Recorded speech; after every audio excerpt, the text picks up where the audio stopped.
पाकिस्तान की cricket team अब पूरी तरीके से बर्बाद होने वाली है। वैसे भी पाकिस्तान क्रिकेट टीम में अब कोई दमखम बचा नहीं है। वर्ल्ड कप में अपने निहायती घटिया प्रदर्शन के बाद में ऑस्ट्रेलिया के हाथों सुपड़ा साफ कराने के बाद न्यूजीलैंड में जाकर एक मैच जैसे तैसे जीत लिया है, तो ऑब्वियस ही बात है पाकिस्तान की टीम गर्त की तरफ ही जा रही है। टी20 में अपने आप को राजा बोलने वाले खिलाड़ी टी20 में भी मुंह पे तमाचा खाकर वापस आए। अब ऐसे में पाकिस्तान क्रिकेट के ऊपर सबसे बड़ा खतरा अब ये मंडरा रहा है कि इनके जो प्लेयर्स हैं वो अब इनके ही देश को लात मारकर कहीं और जाकर खेलेंगे। क्या कारण हो सकता है इसका?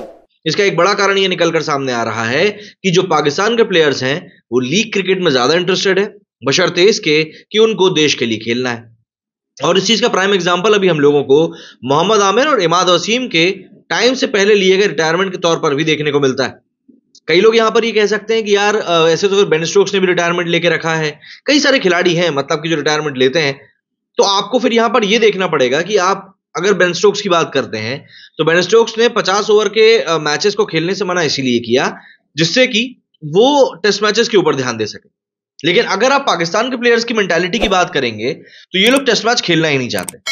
हारिस राउफ का अभी हम लोगों ने स्टेटमेंट देखा था ऑस्ट्रेलिया जाने से पहले। उसने कहा था कि भाई मेरी बॉडी तो तैयार ही नहीं है, चाहे तुम मुझसे दिन भर में 10 ओवर फेंकवा लो लेकिन मुझको फील्डिंग भी तो करनी पड़ेगी। मतलब ऐसा लग रहा था कि ये लोग एहसान कर रहे हैं पाकिस्तान के लिए खेलकर। वहीं इनके टीम डायरेक्टर वो जो थे अभी, क्या नाम था उनका, मोहम्मद हफीज, वो भाई साहब तो टी20 टीम के सिलेक्शन के पहले इमाद वसीम से फोन कर मोहम्मद आमिर से फोन करके बात कर रहे थे। मतलब वो टीम, वो देश के खिलाड़ी जिनको लेकर इनके पूर्व खिलाड़ी कहा करते थे कि हमारे देश के तो गली गली में इरफान पठान घुमा करते हैं, इनके देश में ऐसा लगता है कि गलियों में अब नाली के पानी के अलावा और कुछ बचा नहीं है, इसीलिए इनके पास खिलाड़ी सडनली आना बंद हो गए।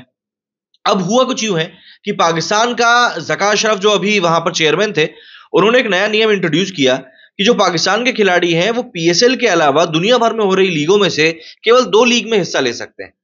अब ये बड़ा कारण क्यों, ये बड़ा रूल क्यों बनाया गया? तो इस बड़े रूल को बनाने के पीछे का बड़ा कारण ये था कि जो देश के खिलाड़ी हैं वो देश के लिए खेलने को प्रेफरेंस दें। वरना इनके खिलाड़ी क्या करते थे, इनके खिलाड़ी लीग क्रिकेट में ही व्यस्त रहते थे और देश के लिए खेलना इनके लिए सेकेंडरी आता था। मतलब कि अगर ठीक है मिल गया साथ तो ठीक है, नहीं तो कोई दिक्कत नहीं है। अच्छा, और इसमें सबसे बड़ा ग्लिच ये आ रहा है कि भाई जो पूर्व खिलाड़ी है वो इसको लेकर काफी हल्ला मचा रहे हैं। क्यों? क्योंकि उनका ये कहना है कि ये जो रूल आपने बनाया है कि पीएसएल प्लस 2 और लीग, ये आपने सिर्फ उन लोगों के लिए बनाया है जो कि सेंट्रल कॉन्ट्रैक्ट के अंडर में आते हैं। मतलब जिन खिलाड़ियों का अनुबंध पाकिस्तान क्रिकेट बोर्ड के साथ है वही खिलाड़ी ये कर सकते हैं। क्योंकि ऐसा करके पाकिस्तान क्रिकेट बोर्ड का मानना यह है कि वो लोग खिलाड़ियों को पाकिस्तान के लिए खेलने के लिए ज्यादा मजबूर कर पाएंगे। मजबूर कर पाएंगे मतलब आप सोच रहे हो एक देश को क्या सोचना पड़ रहा है कि हमारे खिलाड़ी हमारे लिए खेलने को मजबूर हो जाए। तो इनका सोच ये है कि हमारे खिलाड़ी हमारे लिए ही खेलें। बट अगर आप इन चीजों से ऊपर उठकर एक बार सोचने की कोशिश करो, एक बार देखने की कोशिश करो, तब हमको ये बात समझ में आती है कि यहां पर चीजें उतनी आसान है नहीं जितनी आसान चल रही हैं। दरअसल पाकिस्तान के जो खिलाड़ी सेंट्रल कॉन्ट्रैक्ट में नहीं आते हैं वो लोग चाहे कितनी ही लीग में खेल सकते हैं। लेकिन जो खिलाड़ी सेंट्रल कॉन्ट्रैक्ट में हैं, जैसे कि हम मोहम्मद किसकी बात करें, मोहम्मद रिजवान की बात कर सकते हैं, बाबर आजम की बात कर सकते हैं, शाहिन अफरीदी की बात कर सकते हैं, तो ये लोग सेंट्रल कॉन्ट्रैक्ट में हैं। इसीलिए ये लोग पाकिस्तान सुपर लीग के अलावा सिर्फ 2 और लीग खेल सकते हैं। लेकिन जो खिलाड़ी सेंट्रल कॉन्ट्रैक्ट में नहीं है जैसे कि मोहम्मद आमिर और इमाद वसीम, ये लोग दुनिया भर की ग्रेड लीग खेल सकते हैं। तो ऐसे में इन दोनों के पास में पैसा पीटने का एक बड़ा मौका है। लेकिन जो सेंट्रल कॉन्ट्रैक्ट के खिलाड़ी हैं वो ऐसा कर नहीं सकते। अब देखिए सेंट्रल कॉन्ट्रैक्ट में भी अमूमन देखा जाता है कि 25 से 35 खिलाड़ी रहते हैं और इन खिलाड़ियों के पास में फिर मौका बचता नहीं है। तो ऐसे में अब एक अंदर ही अंदर एक लड़ाई पनप रही है पाकिस्तान क्रिकेट बोर्ड में कि भैया सेंट्रल कॉन्ट्रैक्ट को या तो आप खत्म करो, आपको जिस खिलाड़ी को आपको टीम में लेना है उसको लो, बाकियों को फ्री रखो, या फिर आप ये रूल खत्म करो। अच्छा, कई लोग बोलते हैं कि यार इंडिया के खिलाड़ियों के साथ भी तो ऐसा है, फिर वो लोग क्यों ऐसा हल्ला नहीं मचाते कि भैया आप हमको दूसरी लीग में खेलने दो। तो देखिए इसका कारण ये है कि अगर आप इंडिया के डोमेस्टिक सर्किट की बात करेंगे ना, मतलब जो खिलाड़ी रणजी में खेलते हैं या स्टेट लेवल पे खेलते हैं, इन खिलाड़ियों को भी अच्छा पैसा मिलता है। प्लस बीसीसीआई का साफ तौर पर रूल है कि जितने भी खिलाड़ी एक्टिव क्रिकेटर्स हैं, चाहे वो डोमेस्टिक सर्किट में हो, इंटरनेशनल सर्किट में हो, जितने भी एक्टिव खिलाड़ी हैं उनमें से कोई भी खिलाड़ी दुनिया की किसी लीग में हिस्सा नहीं ले सकता आईपीएल के अलावा। और अगर कोई लीग आपकी इंडिया में होती है, जैसे कि अब हम लोग देख रहे हैं उत्तर प्रदेश में होने लगी है, तमिलनाडु में होने लगी है, आप इन लीग्स में खेल सकते हैं। बट इनके अलावा दुनिया में होने वाली किसी और लीग में आप हिस्सा नहीं ले सकते हैं। इसके अलावा अगर आपने रिटायरमेंट भी ले लिया है तब भी रिटायर होने के कुछ सर्टेन साल के बाद में ही आप बाहर की लीग्स में जाकर खेल सकते हैं। ऑल इन ऑल बात यह हो जाती है अगर एक खिलाड़ी 35-36 साल तक एक्टिवली क्रिकेट खेल रहा है, उसके बाद वो संन्यास लेता है, तब भी उसको 2-3 साल 4 साल का टाइम देना पड़ेगा कि वो बाहर की लीग में जाकर खेल सके। ऐसे में कई खिलाड़ियों का तो क्रिकेट करियर ही खत्म हो जाता है, तो बाहर की लीग में वो लोग खेल नहीं पाते। लेकिन सब चीजों के बीच में एक मेन चीज ये निकल कर आती है कि इंडियन क्रिकेट बोर्ड, जिसके पास में अथाह पैसा मौजूद है, वो अपने खिलाड़ियों की जेब जो है पूरे टाइम रखता है गर्म, जिससे कि खिलाड़ियों को एक कॉन्फिडेंस रहता है कि यार पैसा तो हमारे पास आ जाएगा, इसलिए पैसे को लेकर रोने की कोई जरूरत नहीं है। वही अगर हम बात करें पाकिस्तान के खिलाड़ियों की, तो बेचारों के पास में पैसा तो है ही नहीं। अच्छा, अभी एक बहुत बड़ी बेइज्जती की बात और हो गई।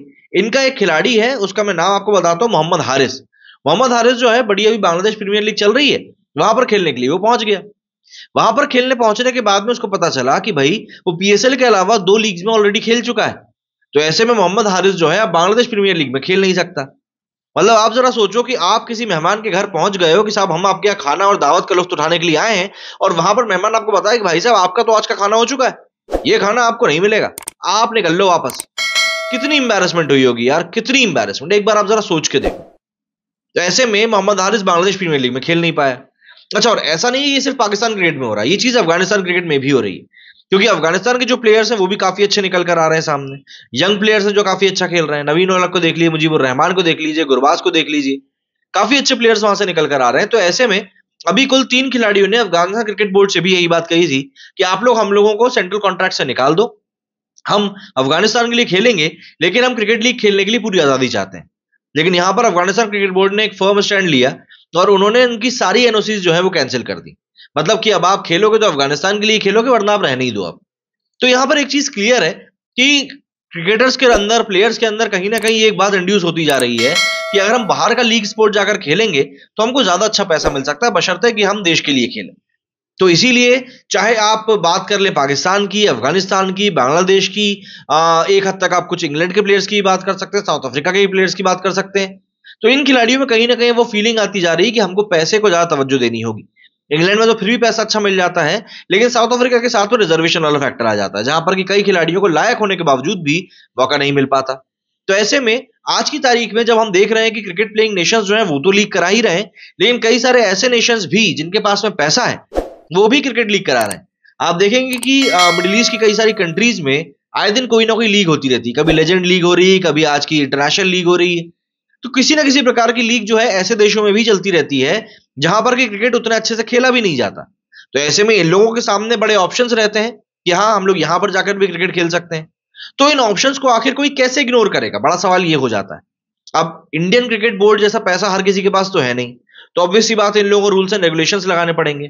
अभी एक और प्लेयर्स के नाम निकलकर सामने आए थे, हाँ, जमान खान, फकर जमान और मोहम्मद हारिस। इन लोगों ने भी इस चीज को लेकर काफी आवाज उठाने की कोशिश करी है कि भाई ये जो रूल पाकिस्तान क्रिकेट बोर्ड ने बनाया है पीएसएल +2 लीग खेलने का, तो ये वाला जो रूल है, इस रूल को भंग किया जाए, जिससे कि हम लोग अपने खेल को ज्यादा से ज्यादा दायरे में बढ़ा सकें और ज्यादा बाहर जाकर खेल सकें।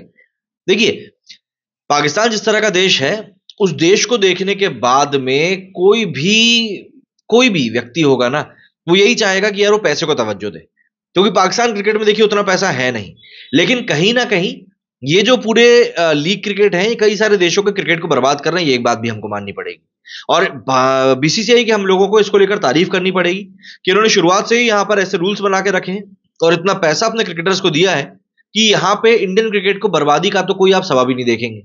आप देखेंगे बुमराह जब बॉलिंग की बात करता है तो वो कहता है कि मेरे लिए टेस्ट मैच बिल्कुल एपिटोम है। मोहम्मद सिराज जो कि अब यंग रिक्रूट है, वो तक यही कहता है कि मेरे लिए तो टेस्ट मैच ही खेलना सबसे बड़ा फैक्टर होता है।